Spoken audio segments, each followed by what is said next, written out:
Կառավարությունը չենք լսել, դա լսեցինք։ Սիրելի հայրենակիցներ, ձեզ եմ ներկայացնում գերաշնորհ Տեր Բագրատ arczepiskopos Գալստանյանի նամակը ԱԱԾ շենքում գտնվող Երևան կենտրոն քրեակատարողական հիմնարկից։ Այս խոսքը ընդունեք նաև ԱԺ падգամավոր եւ հայրենիքի կալանավոր Արտուր Սարգսյանի եւ մյուս 16 հայրենիքի կալանավորների անունից։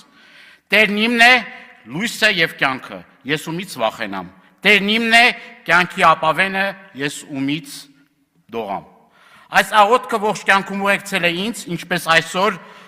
ուրացողների եւ հայրենավաճառների խմբակի դիմաց կանգնած, ովքեր կարողացել են իմ եւ իմ հայրենիքի կենսագրությունը եւ պատիվը գողանալ։ Իսկ իրենց եւ իրենց սերունդների ճակատին անջնջելի կերպով դրոշմելու է աղվեսադրոշմի խարանը։ Ինչպես ումից եւ ինչու վախենալ։ Այն կենսագիրներից, ում ձեռքը թաթախված է արյամբ, հայրենիքի եւ հաղթանակ ուրացող, ովքեր իրենց փողի եւ փորի համար փորձում են ահաբեկել եւ վախեցնել։ Մենք նախընտրել ենք մեր հայրենիքի եւ եղբայրների հետ կալանքը եւ նույնիսկ մահը քանուրացողների հետ բաժին ունենալը, որի համար ուխտել եմ, որ չեմ մոռանալու հանուն քեզ Հայաստան եւ չեմ ուրանալու հանուն քեզ Արցախ։ Հիմա անդրադառնում եմ այն հանգամանքին, որ այս 3 ամսվա ընթացքում 2 անգամ հրապարակային հարցում եմ ուղարկել գլխավոր դատախազին, քննչական կոմիտեի խեղճ ղեկավարին, որոնք մնացել են անպատասխան։ Այժմ այս ամբիոնից, որտեղից հնչել են մեր հասցեին զրպարտություններ, նույն հարցադիմումն եմ ուղղում։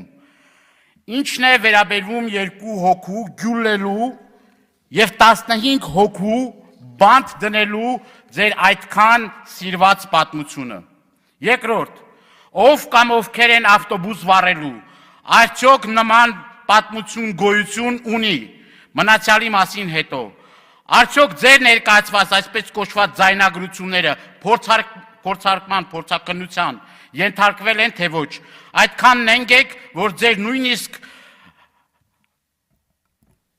վկայությունները կեղծ են։ 8 ամիս շարունակ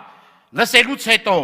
պազելով, որ հիմնազուրկ եք, փորձել եք մի վերջին ճիքով ինչ-որ մի բան կորզել, գաղտնալսելով իմ եւ իմ հոգեվոր եղբայր Միքայել Սրբազանի խոսքը։ Ընդ որում, մեր կալանքը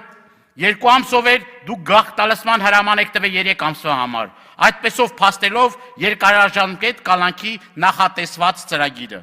Սա ձեր իրական նկարագիրն է։ Երկրորդ, իմ երկրորդ հացը ուղղված է ԱԳՆ-ին։ Մեզ հասած տեղեկություններով դուք զանազան միջազգային ներկայացուցիչներին ասել եք, որ այս մեր գործը ինչ որ ունի ռուսական հետքեր։ Եթե առկա են, ապա ինչ պատասխան ունեք դրան, այլապես ՀՀ իրավապահ պատմության մեջ առաջին անգամ ձերից նկարագրած ձայնագրությունները չէիք թարգմանի անգլերեն եւ այլ լեզուներով։ Հարց. նման բան ասել եք թե ոչ, ռուսական հետ կա թե ոչ, այս վերոնշյալ հարցերին միայն հստակ պատասխաններ եմ ակնկալում մինչև այս քարորիայի ավարտը, այլապես դուք վերածում եք ստախոս եւ խաբեբայի։ Կեցե Արարատը, Սուրբ Էջմիածնով, Արցախով եւ մեր նահատակներով սրբագրված հավերժական Հայաստանը։ Հայրենիքի կալանավոր Բագրատ arczepiskopos Գալստանյան։ Էդուարդ Աղաջանյան, հաջորդ երեւության համար ամաց։